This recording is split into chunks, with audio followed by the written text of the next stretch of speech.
Anak yang soleh itu anak yang tahu kalau dia seorang laki-laki nanti, secantik apapun istrinya, selucu apapun anak-anaknya, sebanyak apapun harta yang dia miliki, sehebat apapun dia di mata anak buahnya, demi Allah, orang tua tidak pernah menjadi nomor 2 dalam hidup. Ini banyak orang yang suka salah ini. Cuma gara-gara dunia, orang tua panjang mata menanti kedatangan anak. Jangan ya, jangan. Anak yang soleh tahu sekali, sampai kapanpun ibumu, ayahmu, sampai kapanpun. Dunia nggak membuat dia lupa ada berkah keramat dunia hidup di atas muka bumi ini. Dia nggak repot datang ke makam-makam para wali. Orang tua nomor 1 yang dia temui. Ini orang hebat. Ini banyak di antara kita, makam-makam didatengin, di mana saja didatengin, ngalap berkah. Orang tua panjang mata, berlinang air mata menanti, mana anakku? Mana pohon yang pernah kutanam? Mana pohon yang pernah kurawat? Kudengar dia sudah mulai berbuah, ingin kurasakan buahnya. Berani mengeluarkan dana jutaan untuk hal-hal yang gak disyariatkan. Ini orang tua panjang mata. Rela ndak rela, orang tua kita akan mendengar dan melihat. Ma, aku pengen nikah, aku pengen berkeluarga, Ma. Ya orang tua ya seneng lah. Cuma kalau inget metik buahnya belum terasa, ya ada perasaan kayak gimana gitu loh. Karena dia tahu setelah ini dia akan menikah. Bahwa anak orang ada kehidupan yang berbeda yang bakal dia rasa. Orang tua makin hari makin rentan, bukan makin seger. Yang perempuan dibawa orang, ya Allah. Baru kemarin perasaan mainin poni, ini anak perempuan kita, betul. Baru kemarin mainin kepangan rambutnya, ya Allah. Ya Allah, baru kemarin perasaan saya titah dia, titah, ya Allah. Belajar jalan, bisa berlari bawa sesuatu, coret-coret tembok, aduh Masya Allah. Sekarang udah gede, dibawa orang, ya Allah, Masya Allah. Yang laki dekat sama mamahnya. Baru kemarin tangan mungilnya kita tuntun, kalau kelepas dia nangis, betul. Sekarang tangannya keker besar, tangan ibunya keriput, betul. Mau nangkep tangan anak pun sudah mulai susah. Membawa anak orang datang dengan gagah, cium tangan, cipika-cipiki, udah. Ma, kita jalan dulu, Ma ya.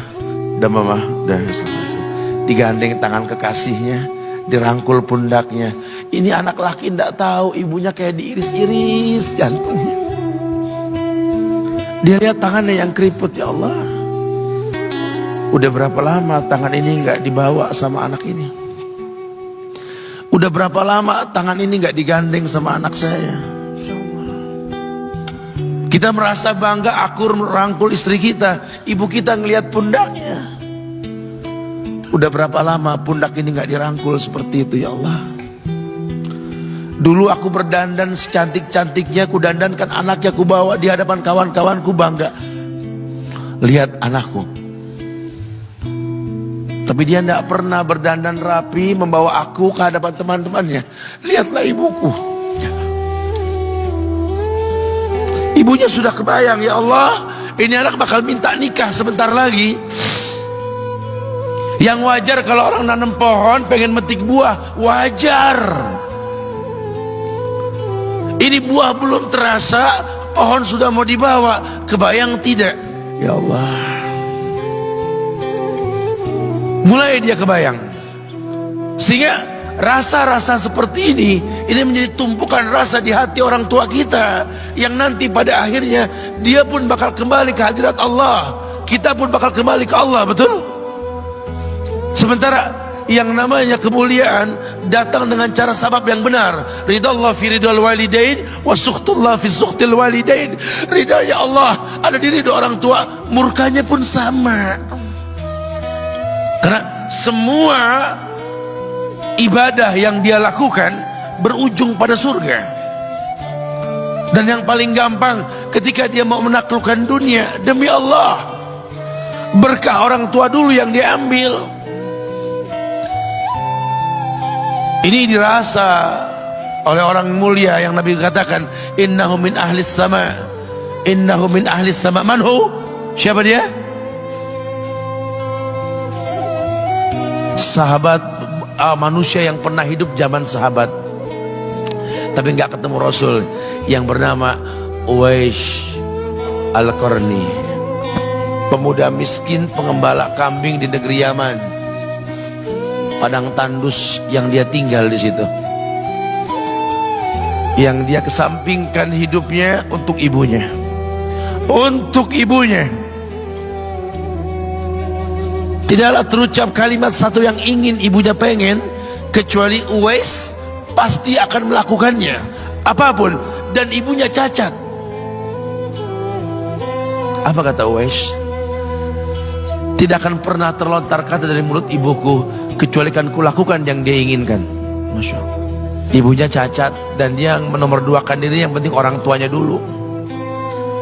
Hingga satu waktu ibunya berkata, wahai Uwais,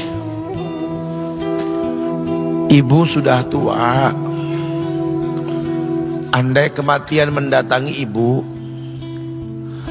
ada beberapa keinginan yang ibu pengen merasakan keinginan tersebut.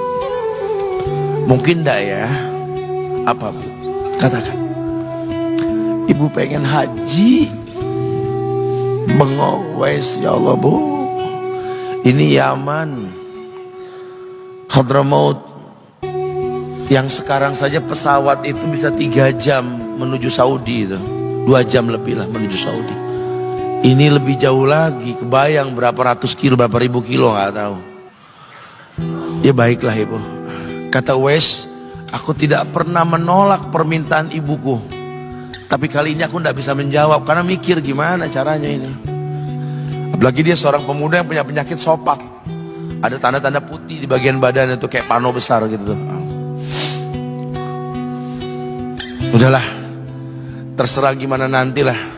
Yang penting ini nomor 1 dalam hidup ini. Dia beli seekor anak sapi, digendong tiap hari itu sapi sama si Uwais menuju puncak gunung. Turun lagi, gendong ke atas, turun lagi tiap hari. Sampai orang bilang, Uwais gila no. Orang sapi dipiara, dia digendong tiap hari naik gunung yang tinggi. Sampai nggak berasa, dikatakan 8 bulan dia lakukan itu.